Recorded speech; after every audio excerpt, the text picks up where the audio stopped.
حضرت ابراہیم علیہ السلام ایک ایسا نام جسے اللہ تعالیٰ نے اپنی خاص قربت عطا فرمائی، ایک ایسی شخصیت جن کی زندگی ایمان، آزمائش اور اللہ پر کامل بھروسے کی عظیم مثال ہے۔ لیکن اس عظیم انسان کی کہانی اس وقت شروع ہوتی ہے جب دنیا کے ایک بڑے حصے میں لوگ اپنے رب کو بھول کر اپنے ہاتھوں سے تراشے ہوئے بتوں کے سامنے جھکنے لگے تھے۔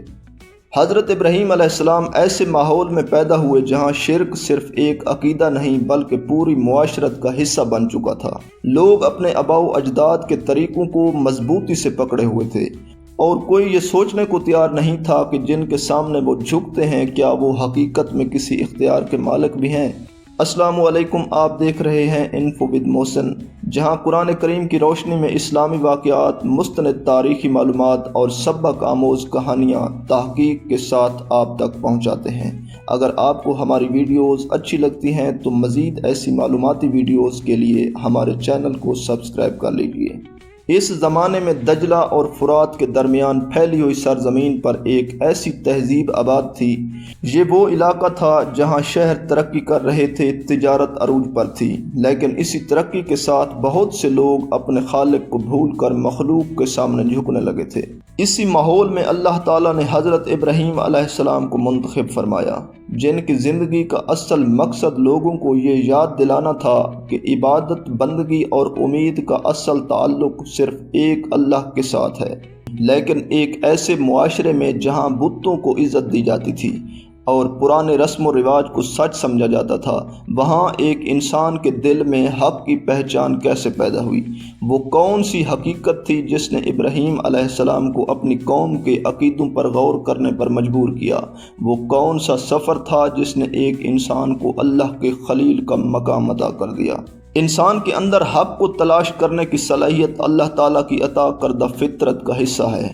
حضرت ابراہیم علیہ السلام بھی اسی فطری سوچ کے ساتھ اپنے ارد گرد کی دنیا کو دیکھتے اور غور و فکر کرتے تھے۔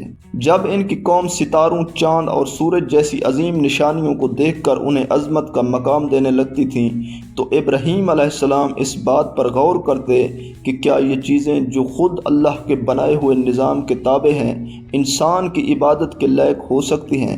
قرآن کریم نے سورۃ الانعام میں حضرت ابراہیم علیہ السلام کے اس غور و فکر کا ذکر فرمایا ہے، جہاں انہوں نے اپنی قوم کے سامنے دلیل کے ذریعے واضح کیا کہ اصل معبود وہ ہے جو پوری کائنات کا پیدا کرنے والا ہے۔ رات کا وقت تھا، آسمان پر ستارے چمک رہے تھے، ایک ایسا منظر جسے دیکھ کر انسان حیران رہ جاتا ہے، لیکن ابراہیم علیہ السلام کی نظر صرف خوبصورتی پر نہیں بلکہ حقیقت کی تلاش پر تھی۔ انہوں نے ایک ستارے کو دیکھا اور اپنی قوم کے سامنے ایک انداز اختیار کیا تاکہ انہیں سوچنے پر مجبور کریں۔ پھر جب وہ ستارہ غروب ہو گیا تو فرمایا کہ میں غروب ہونے والوں کو پسند نہیں کرتا۔ پھر چاند اور سورج کے بارے میں بھی اسی طرح قوم کو سمجھایا کہ یہ سب اللہ کی مخلوق ہیں اور جو خود ایک مقرر نظام کے پابند ہوں وہ رب کیسے ہو سکتے ہیں؟ لیکن ابراہیم علیہ السلام کا مقصد صرف اپنی بات منوانا نہیں تھا بلکہ وہ چاہتے تھے کہ لوگ خود سوچیں، کیونکہ اندھی تقلید انسان کو حقیقت سے دور کر دیتی ہے۔ مگر ایک طرف ابراہیم علیہ السلام حق کی تلاش میں تھے اور دوسری طرف پوری قوم صدیوں سے چلے آ رہے عقائد کو چھوڑنے کے لیے تیار نہیں تھی۔ اب وقت آ گیا تھا کہ ابراہیم علیہ السلام اس خاموش مخالفت کو توڑ کر کھل کر اپنی قوم کو ایک اللہ کی عبادت کی طرف بلائیں۔ قرآن کریم میں آتا ہے کہ ابراہیم علیہ السلام نے اپنے والد اور اپنی قوم سے فرمایا، یہ کیسی مورتیاں ہیں جن کے تم عبادت گزار بنے بیٹھے ہو؟ انہوں نے نہایت حکمت اور نرمی کے ساتھ اپنی قوم کو سمجھانے کی کوشش کی کہ یہ بت نہ سن سکتے ہیں، نہ نقصان دور کر سکتے ہیں، نہ کسی کو فائدہ پہنچانے کی طاقت رکھتے ہیں، پھر انسان کس بنیاد پر ان کے سامنے جھک سکتا ہے؟ لیکن قوم کا جواب دلیل پر نہیں بلکہ پرانی روایات پر قائم تھا۔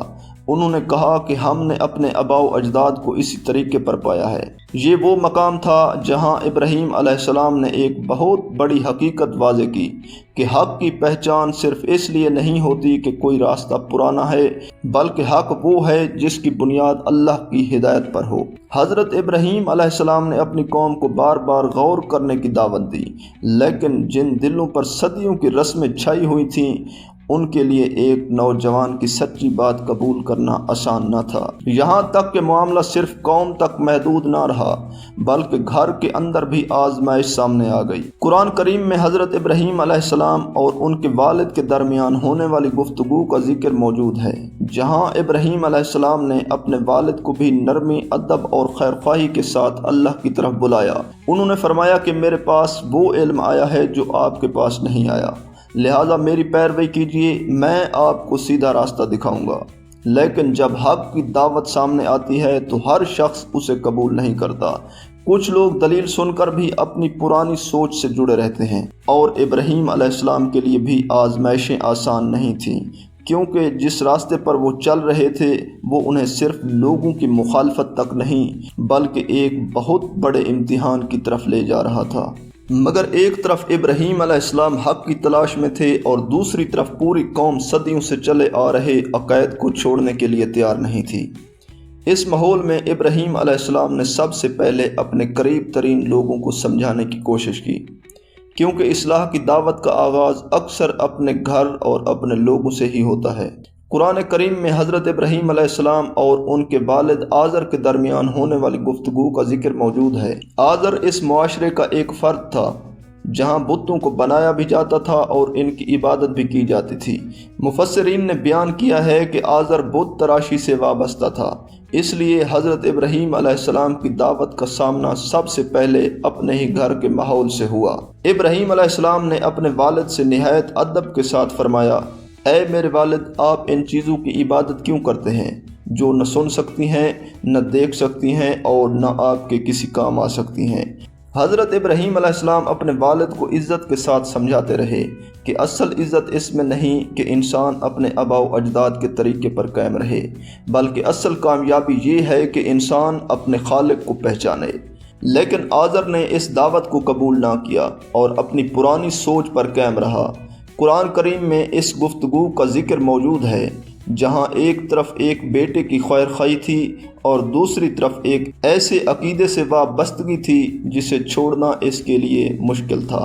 یہی وہ ماحول تھا جس میں ابراہیم علیہ السلام نے اپنی قوم کے سامنے بھی توحید کی دعوت کو واضح کرنا شروع کیا، کیونکہ مسئلہ صرف ایک گھر تک محدود نہیں تھا بلکہ پورا معاشرہ انہی عقائد میں جکڑا ہوا تھا۔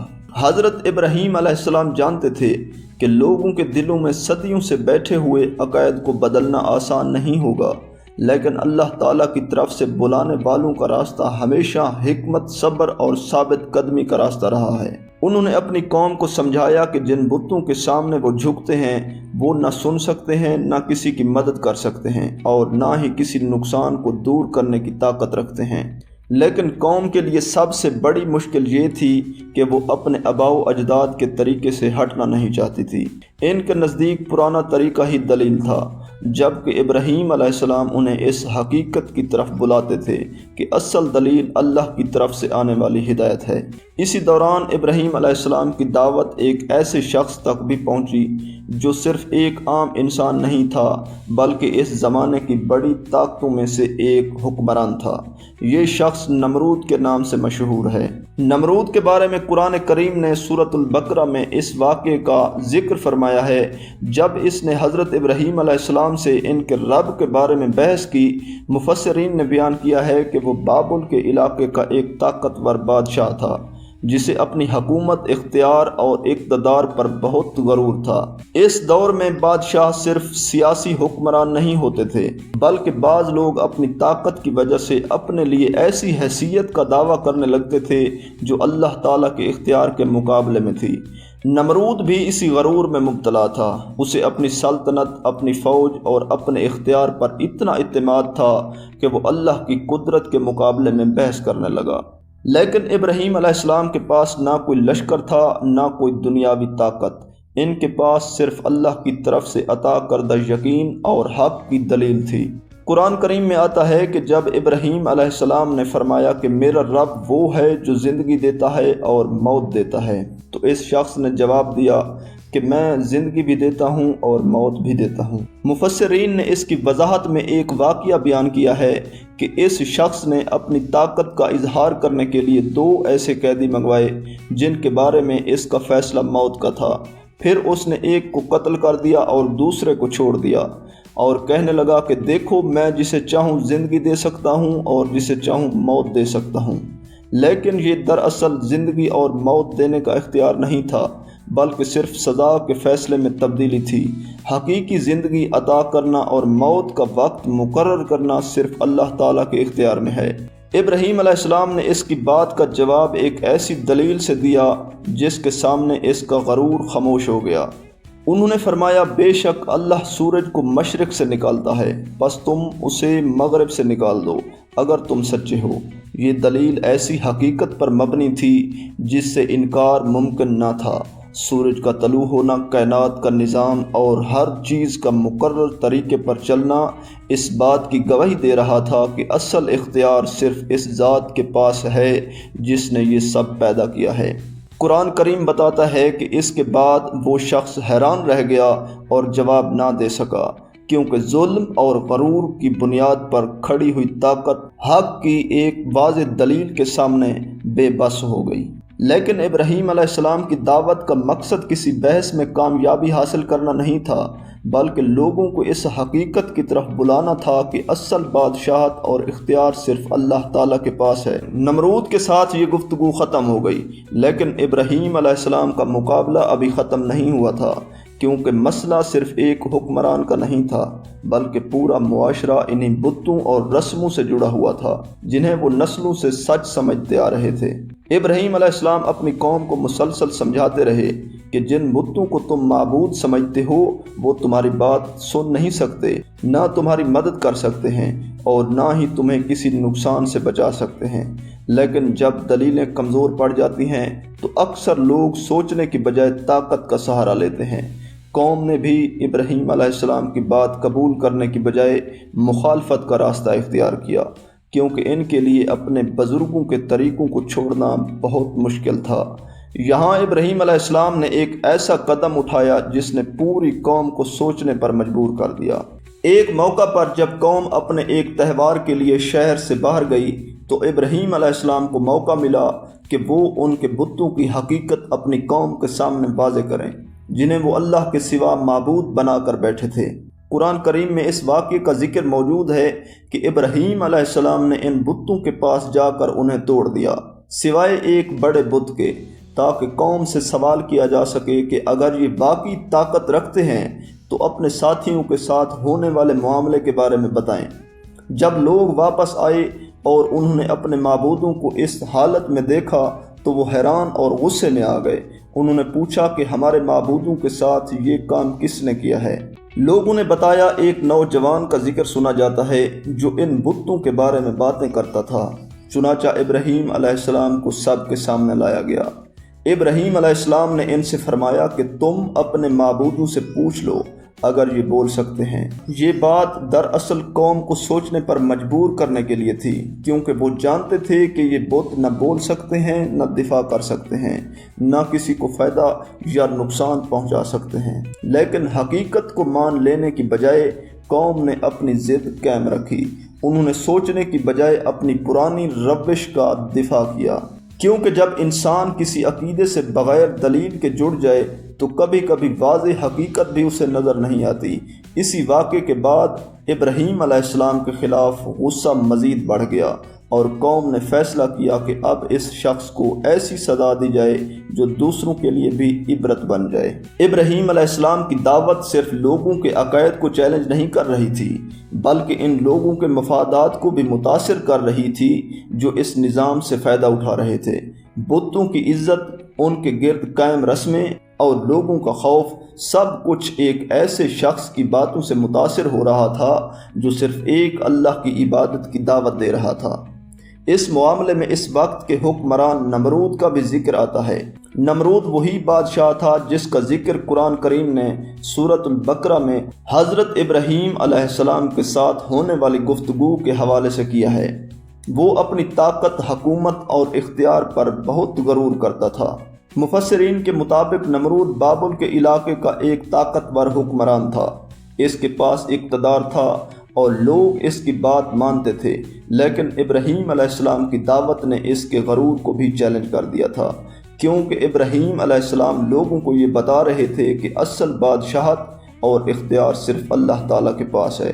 جب قوم نے ابراہیم علیہ السلام کے خلاف فیصلہ کیا تو انہوں نے کہا کہ ان کے لیے ایک بہت بڑی آگ تیار کی جائے اور انہیں اس میں ڈال دیا جائے۔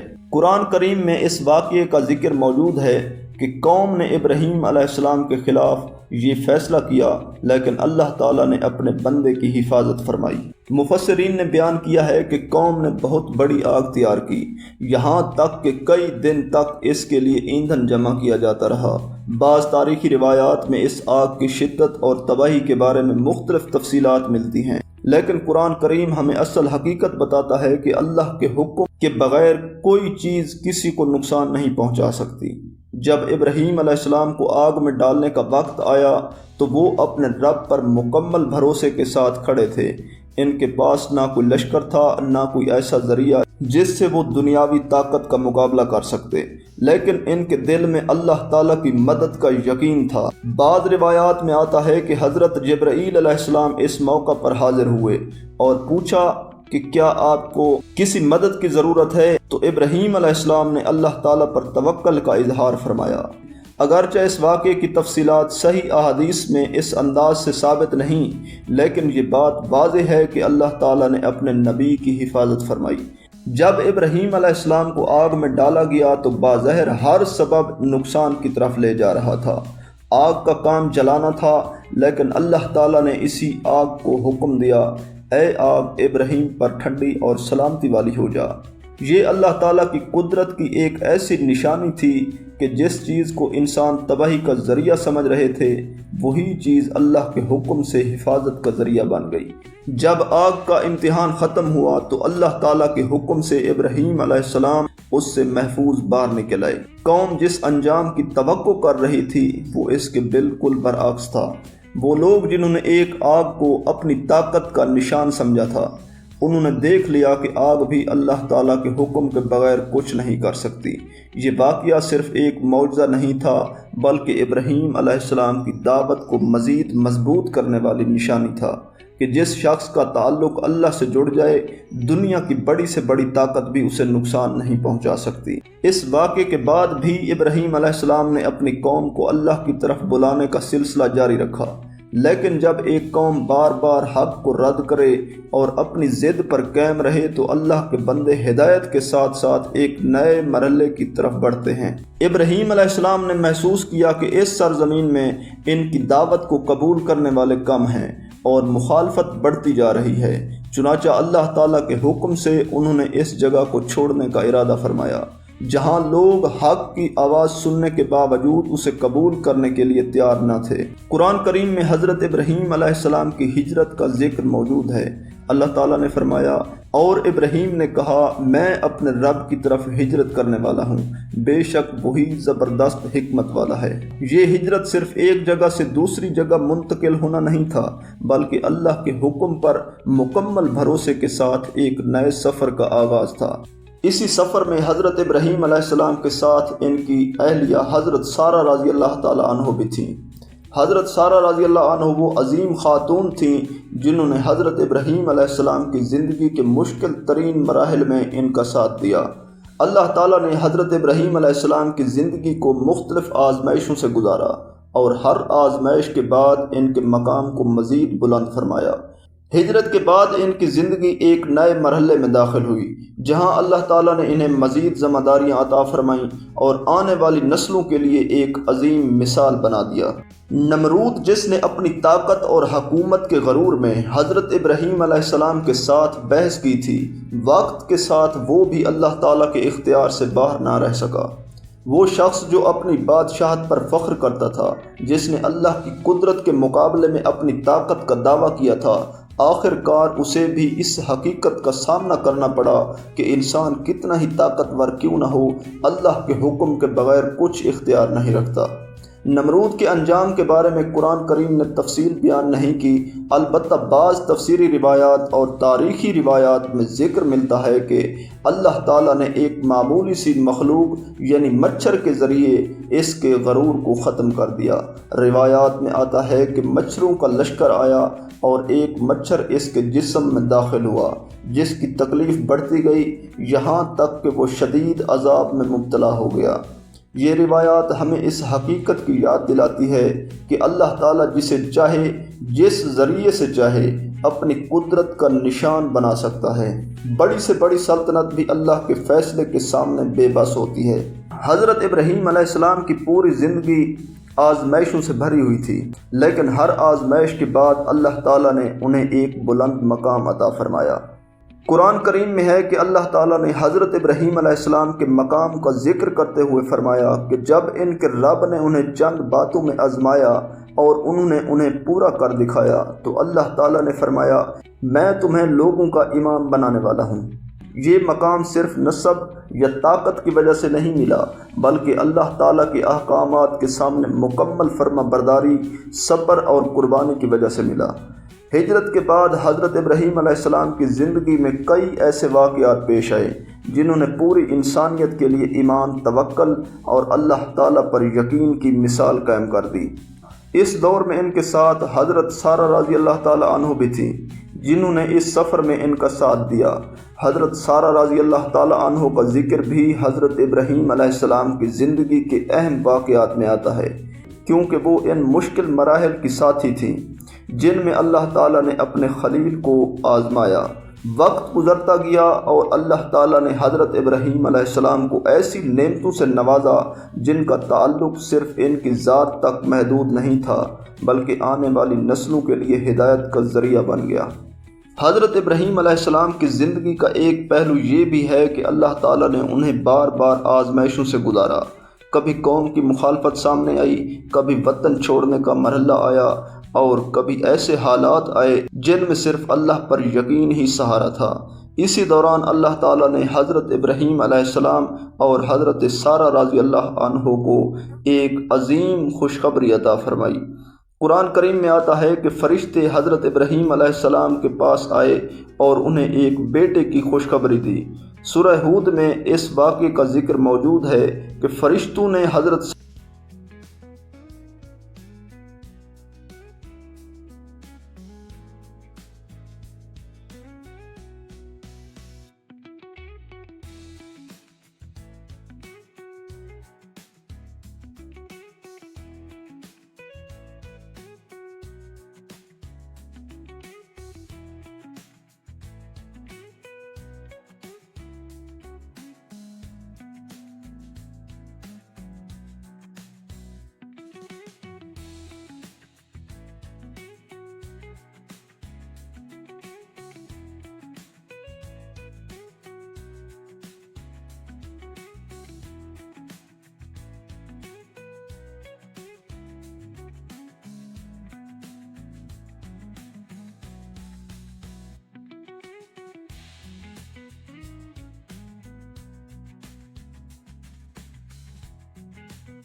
حضرت ابراہیم علیہ السلام کی زندگی میں اللہ تعالیٰ کی طرف سے آزمائشوں کا سلسلہ جاری رہا، لیکن ہر آزمائش کے ساتھ اللہ تعالیٰ کی حکمت بھی ظاہر ہوتی گئی۔ وقت گزرتا گیا اور اللہ تعالیٰ نے حضرت ابراہیم علیہ السلام کو ایک اور بڑی ذمہ داری عطا فرمائی۔ یہ وہ مرحلہ تھا جہاں ایک ایسے سفر کا آغاز ہونا تھا جس کا تعلق آنے والی نسلوں اور ایک عظیم مقدس مقام سے تھا۔ حضرت حاجرہ رضی اللہ عنہ کا ذکر بھی حضرت ابراہیم علیہ السلام کی زندگی کے اس دور سے جڑا ہوا ہے۔ حضرت حاجرہ رضی اللہ عنہ وہ عظیم خاتون تھیں جنہیں اللہ تعالیٰ نے صبر، یقین اور توکل کی مثال بنا دیا۔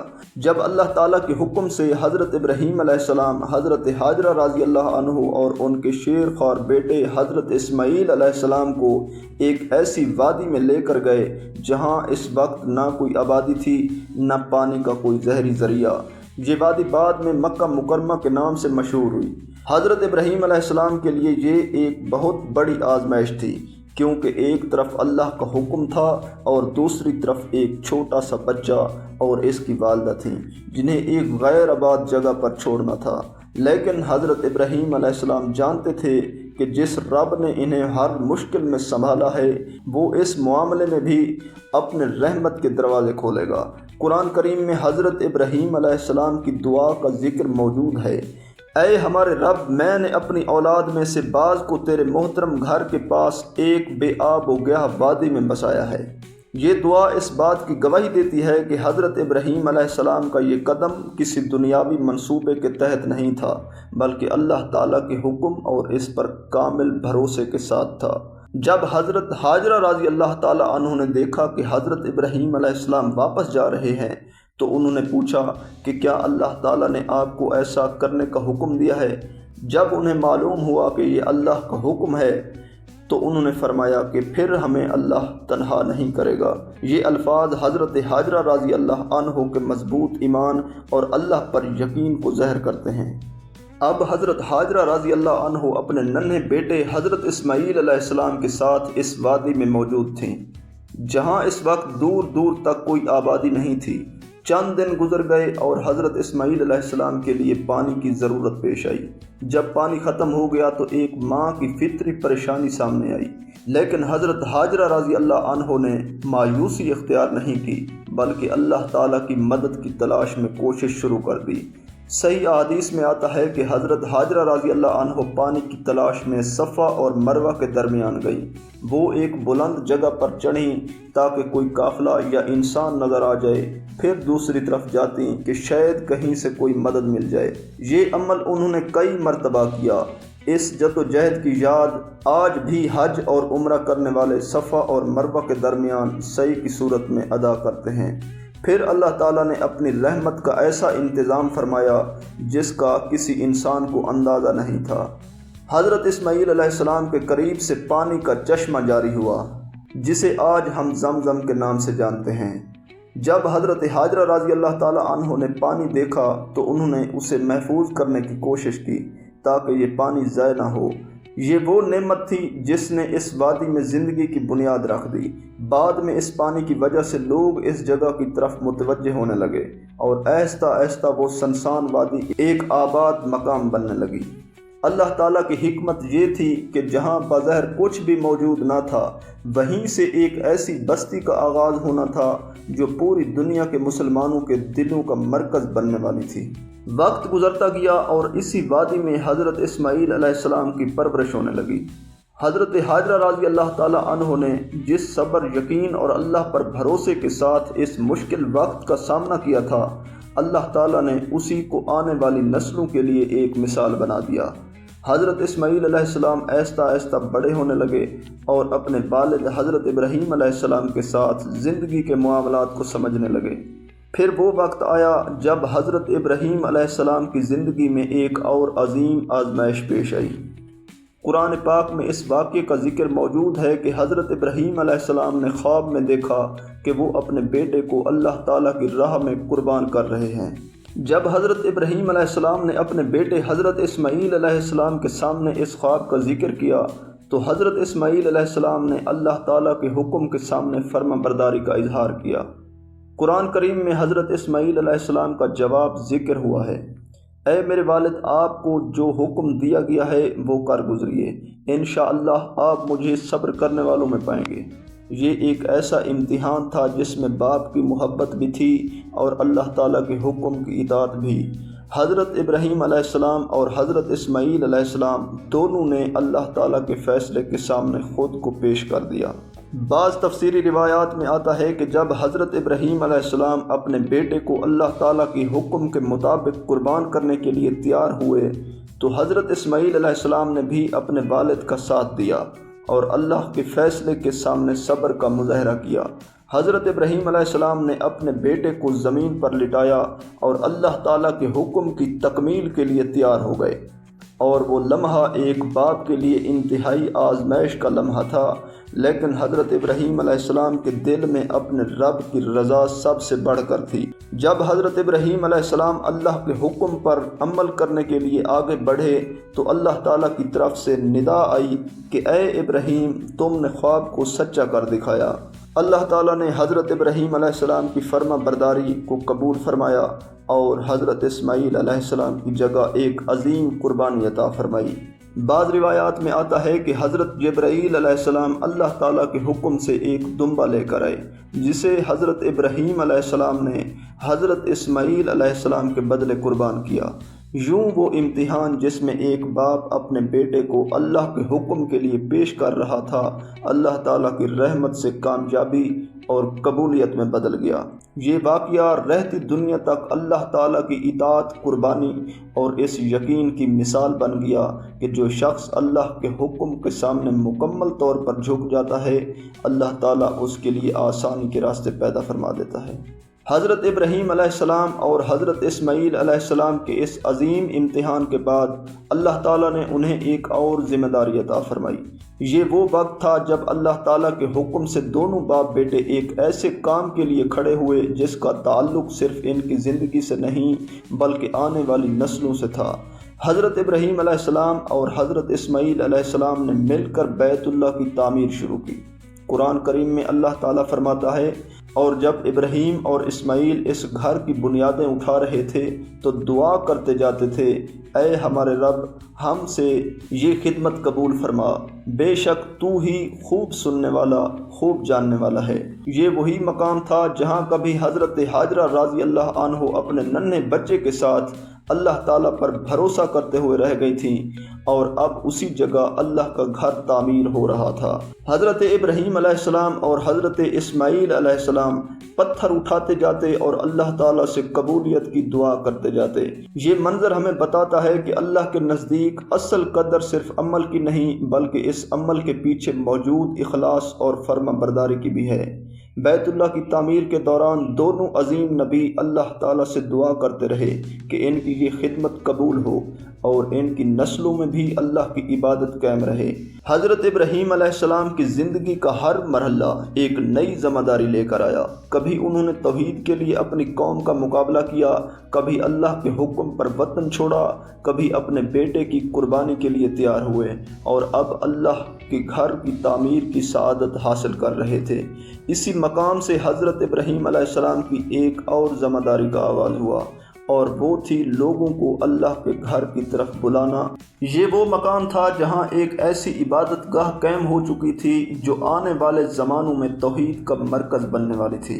حضرت ابراہیم علیہ السلام نے اللہ تعالیٰ کے حکم کے مطابق لوگوں کو اس گھر کی طرف بلانے کا فریضہ ادا کیا۔ قرآن کریم میں اللہ تعالیٰ فرماتا ہے، اور لوگوں میں حج کا اعلان کر دو، وہ تمہارے پاس پیدل اور دبلی پتلی اونٹنیوں پر سوار ہو کر آئیں گے جو دور دراز راستوں سے آئیں گے۔ حضرت ابراہیم علیہ السلام کی آواز اس وقت کی وادیوں میں پہنچی، اور اللہ تعالیٰ نے اپنے حکم سے اس دعوت کو آنے والی نسلوں تک پہنچا دیا۔ یہی وہ مقام تھا جہاں سے حج کی وہ عظیم عبادت جاری ہوئی جسے مسلمان آج بھی ادا کرتے ہیں۔ حضرت ابراہیم علیہ السلام کی زندگی کا سفر دیکھا جائے تو ہر مرحلے میں ایک ہی پیغام نظر آتا ہے، اللہ تعالیٰ پر کامل یقین، اس کے حکم کے سامنے مکمل فرما برداری اور حق کے راستے پر ثابت قدم رہنا۔ انہوں نے اپنی قوم کی مخالفت برداشت کی، اپنے وطن سے ہجرت کی تنہائی کے امتحان سے گزرے، اپنے بیٹے کی قربانی کے لیے تیار ہوئے، اور پھر اللہ کے گھر کی تعمیر کی سعادت حاصل کی۔ اسی وجہ سے قرآن کریم نے حضرت ابراہیم علیہ السلام کو خلیل اللہ کا مقام عطا فرمایا، یعنی اللہ کے خاص دوست۔ حضرت ابراہیم علیہ السلام کی زندگی صرف ایک تاریخی واقعہ نہیں بلکہ قیامت تک آنے والے انسانوں کے لیے ایمان، قربانی اور اللہ پر بھروسے کا سبق ہے۔ ان کی دعا، ان کے جد و جہد اور ان کی فرما برداری آج بھی مسلمانوں کے لیے رہنمائی کا ذریعہ ہے۔ حضرت ابراہیم علیہ السلام کی پوری زندگی اللہ تعالیٰ کی اطاعت، صبر اور قربانی کی ایک عظیم مثال ہے۔ ایک ایسے ماحول میں جہاں لوگ بتوں کو معبود مانتے تھے، اللہ تعالیٰ نے حضرت ابراہیم علیہ السلام کو توحید کا پیغام پہنچانے کے لیے منتخب فرمایا۔ انہوں نے حق کی دعوت دی، اپنی قوم کی مخالفت برداشت کی، آگ کے امتحان سے گزرے، اللہ کے حکم پر ہجرت کی، اور ہر موقع پر اپنے رب کے فیصلے کے سامنے جھک گئے۔ حضرت ابراہیم علیہ السلام کی زندگی ہمیں یہ سبق دیتی ہے کہ اللہ تعالیٰ پر یقین رکھنے والا انسان مشکلات سے گھبرا کر راستہ نہیں بدلتا بلکہ صبر اور ایمان کے ساتھ آگے بڑھتا ہے۔ اللہ تعالیٰ نے حضرت ابراہیم علیہ السلام کو ایسا مقام عطا فرمایا کہ ان کا ذکر قیامت تک آنے والے لوگوں میں باقی رہے گا۔ قرآن کریم میں اللہ تعالیٰ فرماتا ہے اور ہم نے ابراہیم کے لیے بعد والوں میں اچھا ذکر باقی رکھا۔ حضرت ابراہیم علیہ السلام کی نسل سے کئی عظیم انبیاء کرام علیہ السلام آئے، جن میں حضرت اسماعیل علیہ السلام اور حضرت اسحاق علیہ السلام شامل ہیں، اور اسی مبارک سلسلے میں آخری نبی حضرت محمد مصطفیٰ صلی اللہ علیہ وآلہ وسلم بھی تشریف لائے۔ یہی وجہ ہے کہ حضرت ابراہیم علیہ السلام کا ذکر دنیا کے مختلف مذاہب